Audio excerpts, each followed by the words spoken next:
My experience with small groups has always been positive. My experience with small groups has been really great. At the same time, you don't get the same intimacy and the same one-on-one time you do with the one-on-one discipleship, but you get into group discussions that are really helpful just to see other people's perspective. At first it was kind of rough because a lot of the students were kind of like, apparently they had tried doing it before a few years ago and it kind of didn't turn out that great, so a lot of the students were kind of weary of it, and so it took a while to kind of like get students to come and stuff. And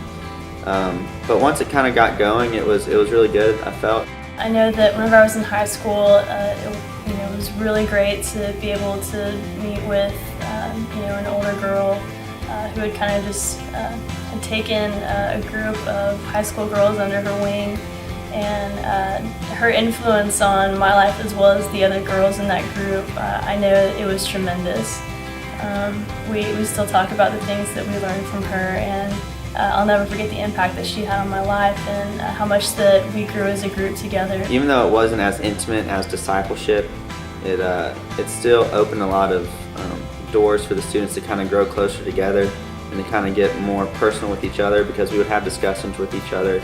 And even if they weren't like as in depth as it would be with discipleship, I could definitely tell that they were kind of uniting as a group together, and kind of learning how to trust each other as friends and things like that. And we would also, we'd play games and stuff like that, just kind of like, sometimes we would just meet together and just hang out and eat and watch a movie or something, just to kind of, the purpose of the group for us was just to kind of develop the importance of Christians doing life together. I think just to have the accountability of everybody else that's in this small group really helps, as well as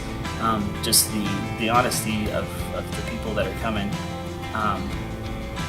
People just open up to things that you wouldn't think they would, and really just share their lives. At first, like I said, it was a little rough, but once we kind of started developing relationships with them, and once I started developing relationships with all the boys I was over, it began to be a really good thing, and we really began to like trust each other, and they began to be able to tell me kind of things that they were going through and stuff like that,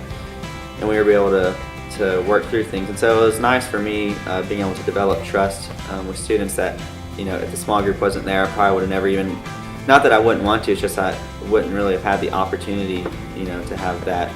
in-depth of a relationship with some of the students. I know that now I'm kind of finding myself in the same position where I've taken a group of high school girls just kind of under my wing, and we meet on Thursdays, and it's really exciting to be able to meet with them every week and see the excitement that they have for the scripture and for the teachings in the Bible, just to really really find out what the Bible has to say about the things they're going through in life right now. That the Bible is actually relevant, and that they actually want to do the things it says, and they're just so hungry for the Word and for what God has laid out for us. And so small groups are definitely a great idea and a great way to grow together as Christians.